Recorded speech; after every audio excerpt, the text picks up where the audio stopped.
Hello there, it's Cassie. Welcome back for another video. Today I am going to be featuring the Pink and Main June 2020 card kit called Ocean Waves. I did unbox this the other day, so I'll have that linked down below if you haven't seen it. But let's go ahead and talk about what we're doing today. I went ahead and colored all the images that I wanted ahead of time because otherwise this video would be much longer. I like to do that. I like to just stamp those things out and color while I'm sitting watching TV or whatever the case may be, and then fussy cut them out as well. So I did a bunch. And I've got this piece, and you notice I didn't color the waves. That is because I want to do a little bit of paper piecing. I thought this image would be perfect for some paper piecing. And so I'm going to take this wave pattern paper that came in the kit, which the pattern paper is, oh my gosh, if you haven't seen it, you need to go back and take a look at the unboxing because this paper is gorgeous. Oh my goodness. Like, I want to stock up on it. All right, anyway, so I'm going to stamp the lighthouse using the Rich Cocoa ink by Memento. I used a couple different kinds of Memento ink because they're good for Copic coloring. I know there's others out there, but this is what I have on hand. So I used that Rich Cocoa, and I also used Memento Tuxedo Black. I decided to use the Rich Cocoa because I thought that matched some of the images in the pattern paper pretty well. So you notice I also didn't stamp the entire thing, and that's because I don't need it. I only need the waves.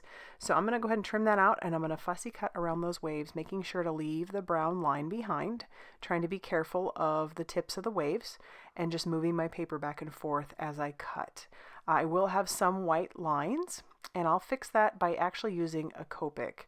Now, I don't recommend it necessarily. Usually I just use like a Memento pen, but I don't have a brown one. So I grabbed a brown Copic that I have, and I am just trying to be very quick and careful with my Copic, because if you leave it on your paper will just like absorb that ink really quickly, and then you'll be left with a mess. So if you're going to use a Copic, try to do it quickly. And there you go, it matches up pretty nicely. So what I'm going to do is I'm going to take some liquid glue and I'm going to adhere that down to my piece. I know it kind of looks like a mess right now, but the reason it looks like that is because I wasn't sure exactly how much I needed. I plan to do some die cutting with this. So I'll glue that down, and then I'm going to grab out, these are actually some Heffy Doodle stitch circles. This is a die that I have, so it leaves a stitch mark on the outside and the inside. I found the size I need, and so I am just going to tape this down with a little bit of washi tape, and then I'll run this through my die cutting machine, and I'll show you I'm left with this really cute little circle that has some stitching all around it, which is nice. And so there you go. I like how that turned out. And then we'll move on to start cutting other pieces. I've got the Imperial stitched rectangles as well. My card base is going to be some of that green cardstock that came in the kit. I just cut that down to 5.5 inches by 8.5 inches and scored it at 4.25. And I'm going to grab some of that glitter tape that was in the kit as well. This stuff is so pretty, and there's a lot of it, which is great. There's actually a lot of everything in this kit, which is fabulous. I could be making cards for days, and I love that. So I made 5 cards today, but I probably have enough stuff left over to make at least 5 to 10 more. I'm not even joking. Plus all the pattern paper you'll be left with as well. I love that about these kits. So I'm going to tack this down and just kind of wrap that around the edge. And then I'll cut another little piece that I've trimmed the edge down, just kind of give it an angle, and then I will adhere this piece down. I thought I needed at least 2. And then I'll trim off the excess because I didn't leave enough. And then I'm going to stamp out my sentiments. The first one didn't stamp very well. The O on occupying just didn't work. So I'll stamp it again. This is using that Rich Cocoa ink. And then I'm also going to stamp another sentiment because I wasn't sure which sentiment I actually wanted. I just stamped them all out. And then it's actually this one that I end up using. So before I move on to that, I am going to stamp the inside of my card. So I'll just put the lighthouse back in there, ink it up with that Rich Cocoa ink, and I'll stamp that on the left-hand side. So it's fun. You open it up, and there's at least something on the inside. I'm going to glue down my panel to my card base, just using some liquid glue. As you can tell, I did trim down the sentiment. No, I actually didn't use the one I thought I was going to use.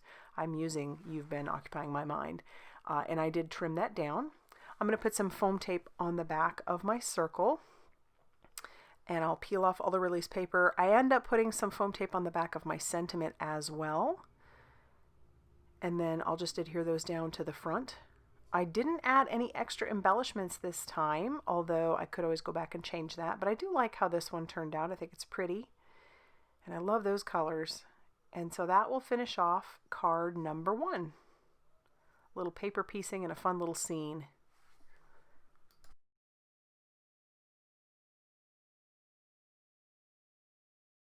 For card number 2, I have grabbed out that Imperial Stitch rectangle die set, and I'm going to start cutting that out of different pattern papers, and I am going to take a chunk out of that gorgeous glitter cardstock because, yes, I want that on my card.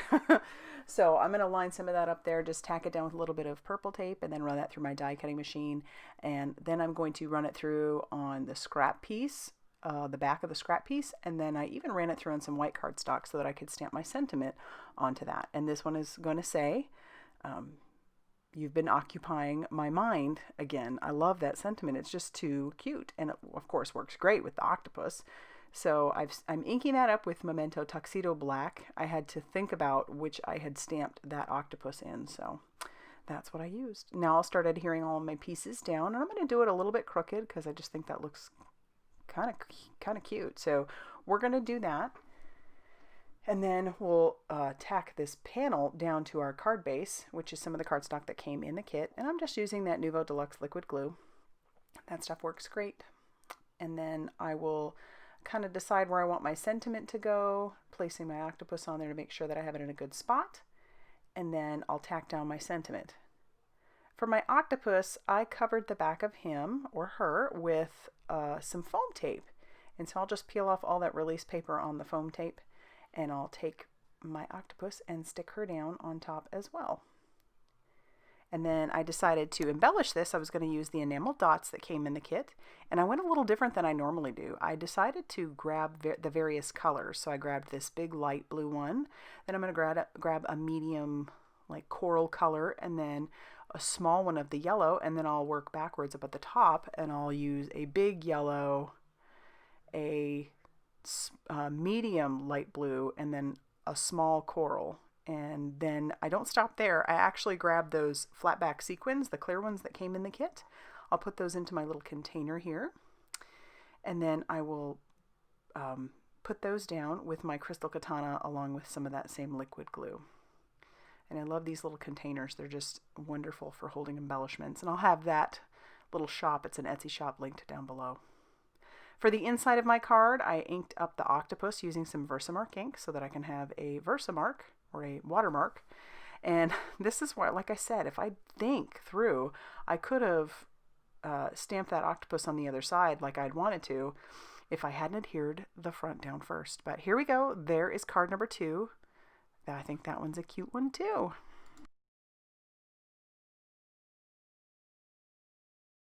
For card number 3, we're going to use the stencil and the die. So I have a piece of watercolor paper from my stash that I have cut out to be 4 1/4. No, it's actually 4 inches by 5.5 inches. So there's going to be a little bit of a border on the left and right hand side.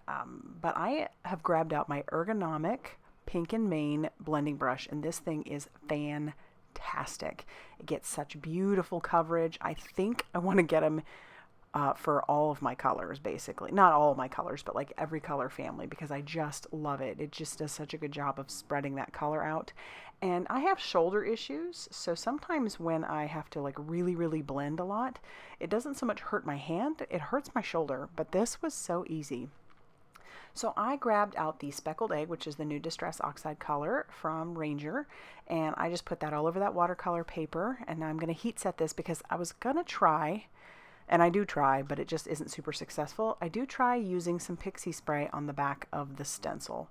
Because this stencil is a little bit delicate, not crazy delicate, but a little bit, I decided to grab some pixie spray, which is supposed to be like an adhesive that goes on the back of your stencil, so it'll stick to wherever you need it to stick. And then Miles decided to show up because it's Miles, and I just let him. He's so cute. He's curious. So Miles is there. The pixie spray isn't sticking very well, but I'm going to go ahead and move on anyway. And with this kind of a stencil, it's best to come at it from the sides. Because it's not connected at the top and bottom, at least how I have it positioned, it's best to kind of bring it in from the sides, because if you do too much circular motion, you're going to end up moving that stencil and you're going to have a bit of a rough time. So I'm just using that brush again, and that was the Evergreen Bough color. And then I just bring it in, and I love how that looks. It looks subtle and pretty, And now I'm splattering water all over it, which that was a little too subtle for me. So I do pull it out and I try to wipe that down. It doesn't work very well, or at least you can see it in person, but not crazy good on camera. And so I will bring in some Brutus Monroe Sterling Aqua Pigment, which is a metallic aqua pigment. It's got lots of shimmer in it. So I'll splatter that all over my background just using a brush and an ink block, or a stamp block. And then I'll clean up my mess and set that off to the side to dry, but it has so much sparkle in it and I love it. So here's where I'm going to pull in this dye, and I love this dye. Sometimes I get a little bit, like, oh goodness, with those really intricate dyes, but this one was so easy, really, and it's beautiful. I did cut out the outline using some white cardstock, and then I pulled some blue cardstock from the kit, and I'm running that through my Xyron sticker maker. This is actually the easiest way I found to adhere those intricate dyes down to your pieces. Those sticker makers are fabulous, and this is the 3-inch one. I think it's 3 inches, which was perfect for this die. So I'm going to run this through my die cutting machine a couple times. You can see just how delicate that thinking of you is. And I love that the dots are connected. I'm telling you, when I first thought, I was like, oh no, I'm going to lose those eyes. But no, they're connected, and it's really a beautiful die. I can see using this many times. I did cut it out twice because I wanted to stack it up just twice. I didn't want it to be too thick, but I found that the easiest way to adhere these, so that because it's an intricate die, is to leave one of them in the cardstock piece that it was cut out of. So if I leave it in there, it keeps its shape a little bit easier, and then it's just a little bit easier to work with. And the reason the sticker maker is so nice is because when it adheres, it isn't like automatic. You still have a little bit of wiggle room until you either burnish it or you just kind of let it sit for a while. After a while, you're not going to be able to separate that. But for now, if I need to keep manipulating that a little bit, I can. And to burnish it in, I'm just going to use a bone folder that I have, and I'll just press down really hard, and then it'll be ready to go. And I love it. So then I'll peel off the release paper on the back of that and adhere this down to the outline. And this was, again, super easy. And then that sticker maker back is just, that's the way to do it. I'm telling you, it's the way to do it. Any intricate dies that you may have. So then I'll just adhere the rest of that down. And now that I see it all cut out, I love this die. It is so cool. And it's going to be the focal point of my card. So I'll put a little bit of glue on the back of that. You could pop it up with foam tape if you wanted to. I decided not to. And then I'll just adhere that down to the front of my panel. And then I pulled out those other little pieces, like the little shells and crabs that I had cut and colored. And then I'm just going to tack those down around that thinking of you. I'll use some of the little starfish and some of the other little shells. And I'm really enjoying how this is coming together. I feel like this is one that maybe you couldn't crank out a bunch of them, but I definitely can see making several of these just because I like it so much. And then I'll put another one up there. And then I also decide to take that little crab and put him up there too. Eventually. I think I do. Maybe I don't. Anyway, I'll adhere that down to my panel. Yes, I do put the crab down. The panel goes onto the card base, and then our little crab is going to stand on top of the G. And then I will pull in those enamel dots. I'm using the brown ones. I thought that would just be a good mix, like a neutral for everything that was going on here. And I'll put 3 of them on this side and 2 on the other. And I just love it. I think it's fun. A lot of fun. But I have to do the inside, of course, so I'm going to open that up, and I'm going to tack down another one of the little octopus that I had cut and colored. And then we'll also stamp our sentiment on the inside that says, "You've been occupying my mind." And I realized at this point that I had stamped this octopus using the Memento Rich Cocoa, so I'll stamp that in the Rich Cocoa on the inside. And there is card number 3. Very fun card.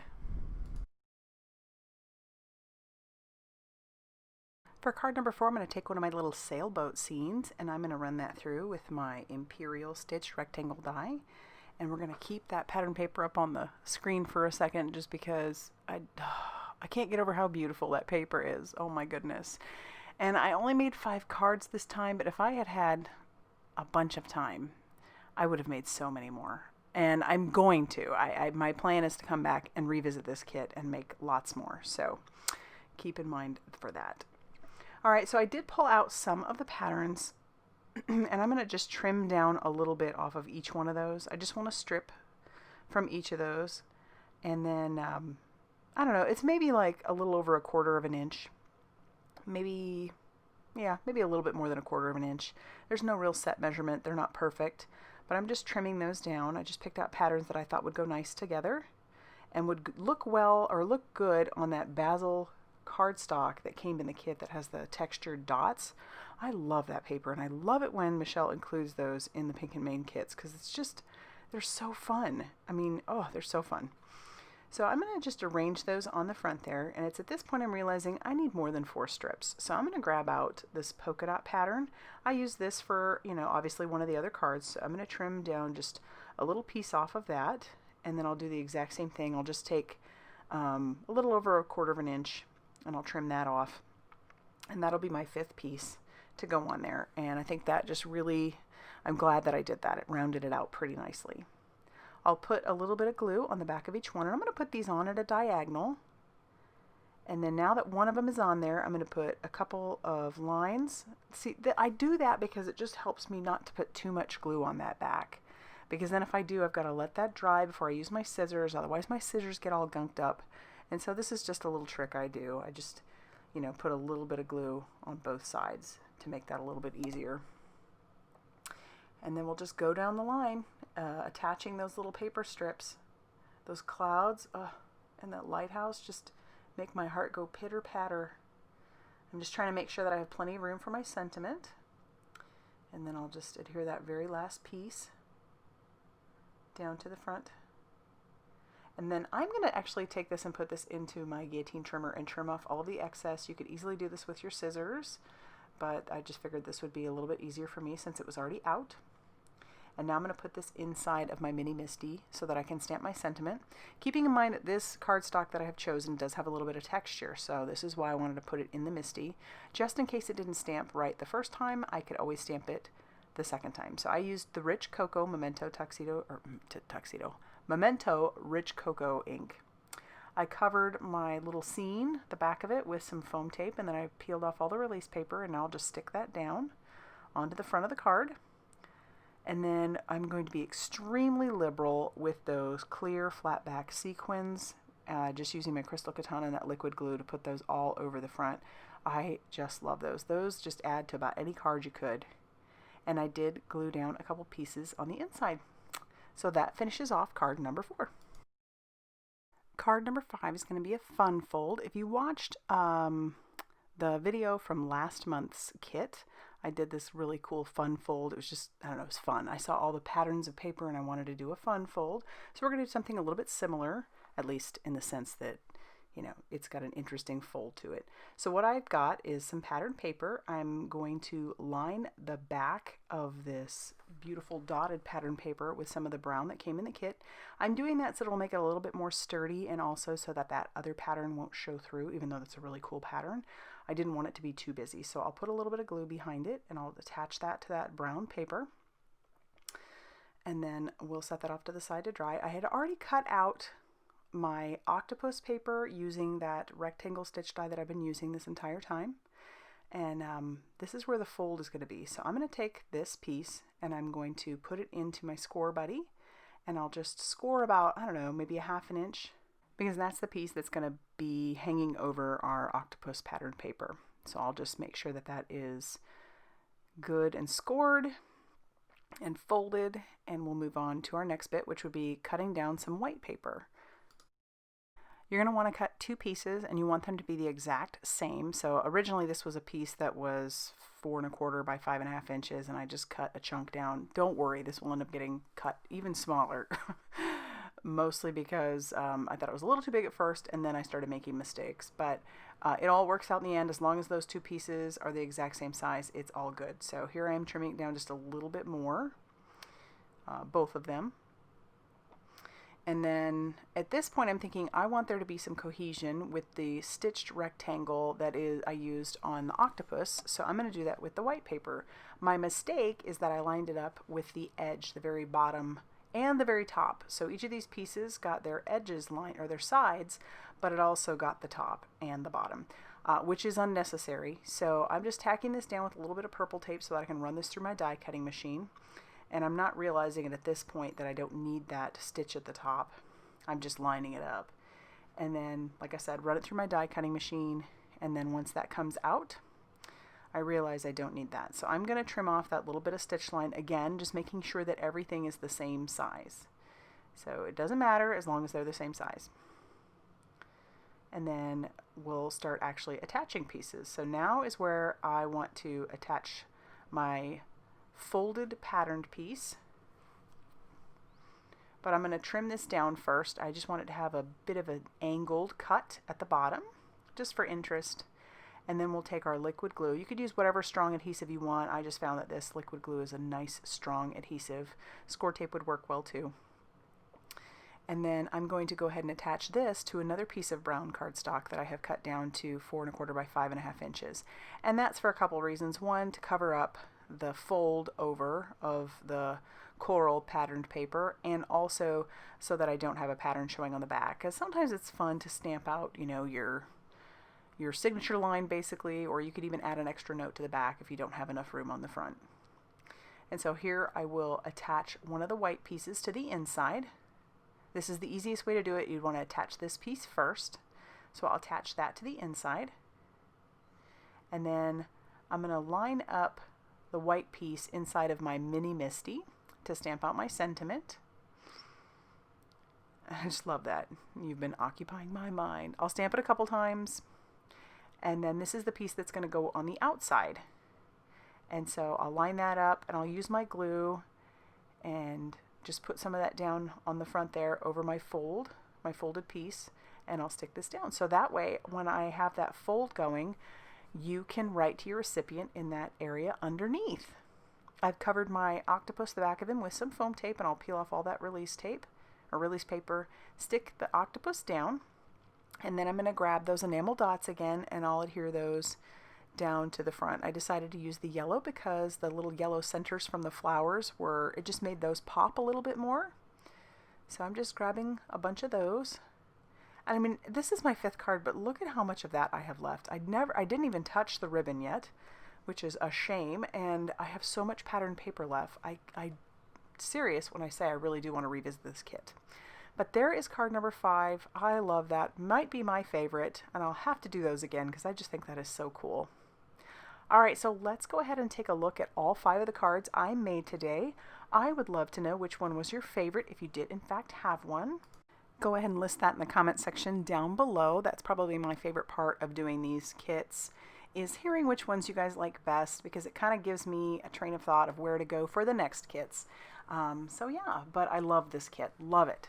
So if you liked this video, please hit the like button and subscribe if you have not already done so. And as always, thank you so much for stopping by, and I will see you very soon in another video. Bye, everybody.